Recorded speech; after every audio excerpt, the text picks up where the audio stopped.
Hi, Eric. Hi, how's it going? Good. How are you? Good. Thank you so much for agreeing to have this conversation with us today. It's really nice to actually meet the artist at the part of the show. Um, it would be great if you could start by telling us a little bit about your process and what your thoughts on how your work is centered on the idea of the impossible portraits, your show. Yeah, so my process is it's fully automatic. I start in the center and then I kind of just build out. I use ink markers. It's all freehand ink. Um and the piece I kind of create these like Rorschach tests in reverse where after so many hours it starts to go in a direction and then I follow that direction. But the form usually takes the shape of like the emotional input where my head is while I'm making the piece, and then the subject matter that I'm meditating on while I make the piece. Cool. So were you thinking about portraits before you got invited to this group exhibition? Yeah, so I consider most of my work the portraiture, but I made this piece specifically for this exhibit.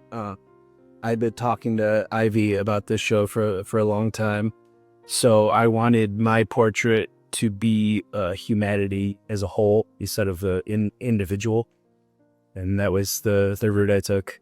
Cool. That's awesome. I really like your work. Thank you. And so you have exhibited both nationally and internationally.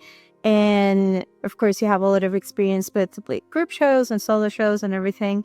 And I'm just wondering what attracted you to Jersey City and what kind of conversations are you expecting to spark with this audience? Um, I mean, I love showing the art anywhere I can, but there's a certain authenticity I think that exists in New Jersey, and it's less about prestige. Sometimes like the institutions in New York, they focus too much on prestige and the prowess of their name rather than the art with a conversation around it. So I feel like people are real here. I don't know. I reached out to Ivy and she liked my work, so we went from there. If you want to compare like when you first started painting to now, how you approach painting and what was tiring to you back then when you first started versus now? Okay, yeah.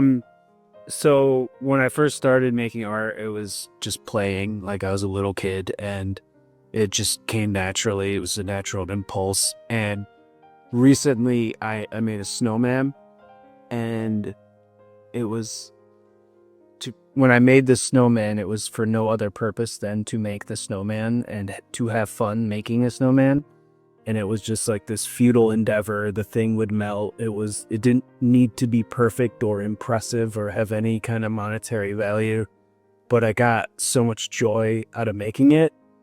And I realized that as I got kind of older, I don't know, maybe my ego was involved and I was focusing too much on impressing people or proving myself to certain institutions or whatever. But what I found really inspiring was kind of finding that childlike, sense of play and fun uh, that made me an artist to begin with. So that's what I really like. That's a really cool joke.